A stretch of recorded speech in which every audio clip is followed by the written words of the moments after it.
जो जब कह रहा हूं ना तो बाद में शिकायत मत करना कि मोदी ने तो बताया ही नहीं था।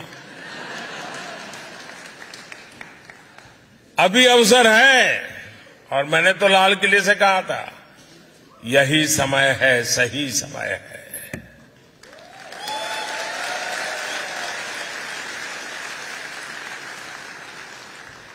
और जो पल जल्दी पहुंचेगा वो ज्यादा लाभ उठाएगा, जो देर से आएगा वो इंतजार करेगा। अब मौका लेना कितना जल्दी लेना है आप पर मैं छोड़ देता हूं। साथियों, इसलिए आइए और भारत में निवेश करिए। भारत सरकार विदेशों में बसे या काम कर रहे भारतीयों की सुविधा और सुरक्षा, इसके लिए भी पूरी तरह कमिटेड है। जंग का मैदान हो या फिर प्राकृतिक आपदा, भारत अपने नागरिकों को संकट में देखकर सबसे पहले एक्शन में आता है। यूक्रेन हो या सूडान, यमन हो या अफगानिस्तान, इराक हो या नेपाल, हमने भारतीयों की सुरक्षा के लिए पूरी ताकत लगाई है। विदेश में रह रहा हर भारतीय हमारे लिए उतनी ही प्राथमिकता है जितना हिंदुस्तान में रहने वाला मेरा देशवासी है।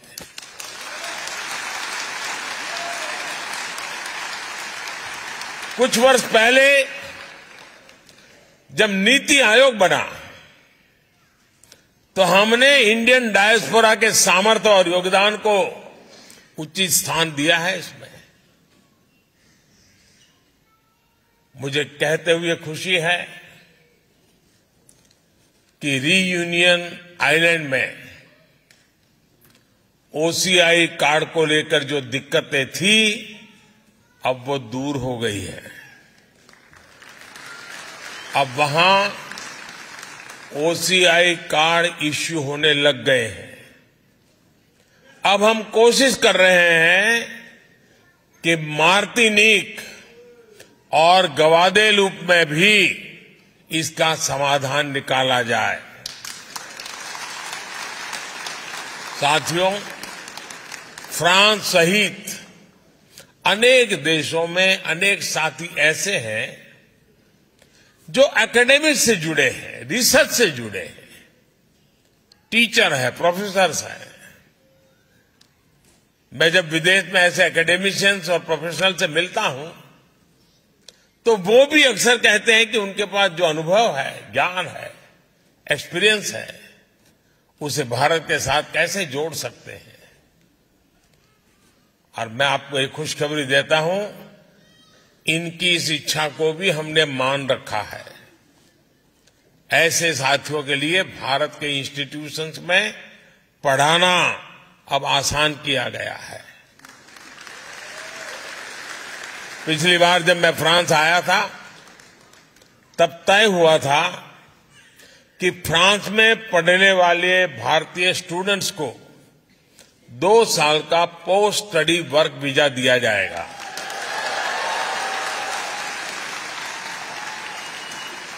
अब ये भी निर्णय लिया गया है कि फ्रांस में मास्टर्स करने वाले भारतीयों को 5 साल का long term post study visa दिया जाएगा।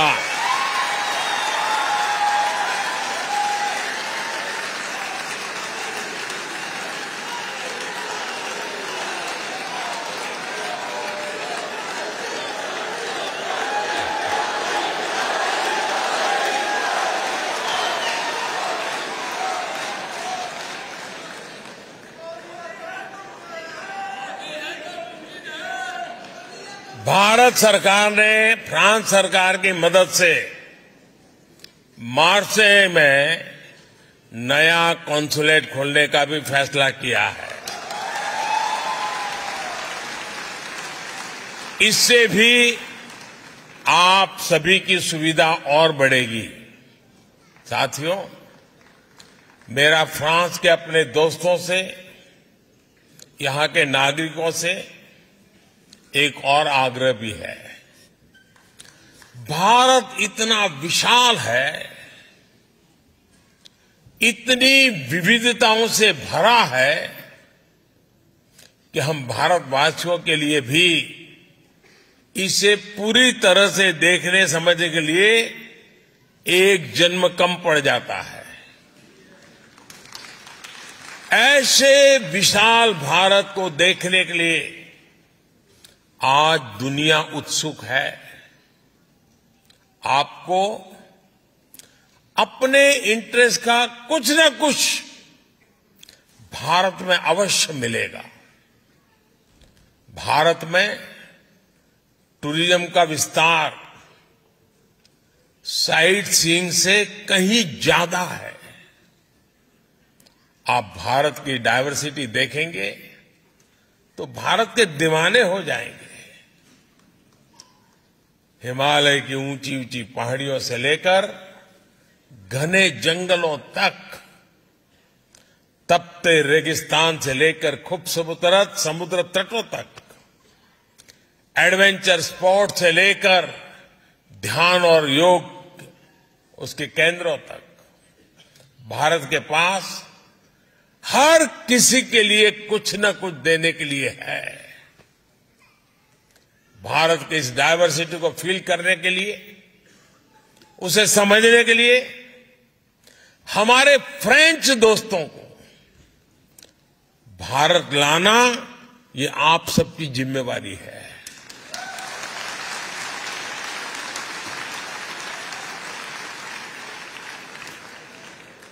आप जितनी ज्यादा मदद उनकी करोगे वो ज्यादा आएंगे। मेरे भारत के आप मेरे भाई बहन, मेरे इंडियन डायस्पोरा इस काम को बखूबी कर सकते हैं।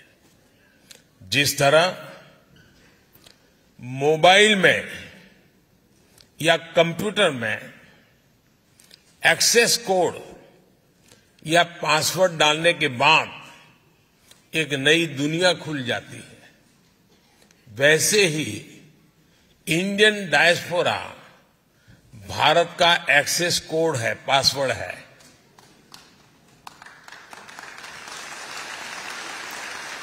भारत में टूरिज्म बढ़े, इसे भी आप अपना मिशन बनाइए। भारत आने का मतलब है हजारों साल की विरासत का अनुभव करना, इतिहास का अनुभव करना। आप भारत आएंगे तो भारत की विरासत के साथ साथ ही विकास की भी गति देखेंगे। साथियों, हम संकल्प करें, हमारी पूरी क्षमता से, हमारे अनुभव से, हमारे संपर्कों से, संबंधों से फ्रांस के नागरिकों को बहुत बड़ी मात्रा में भारत के साथ जोड़े। आप जब आए तो उनको भारत लेके आए, आप उनको भारत जाने के लिए प्रेरित करें।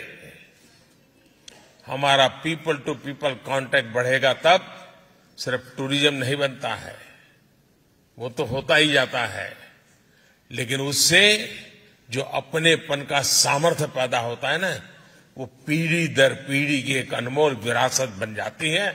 और मुझे विश्वास है दोस्तों कि आप कभी इसमें पीछे नहीं रहेंगे। आप इतनी बड़ी तादाद में आए, आप सबके दर्शन करने का मुझे अवसर मिला। मैं आपका हृदय से बहुत बहुत आभार व्यक्त करता हूं, बहुत बहुत धन्यवाद करता हूं। हमारे साथ बोलिए भारत माता की, भारत माता की, भारत माता की। धन्यवाद।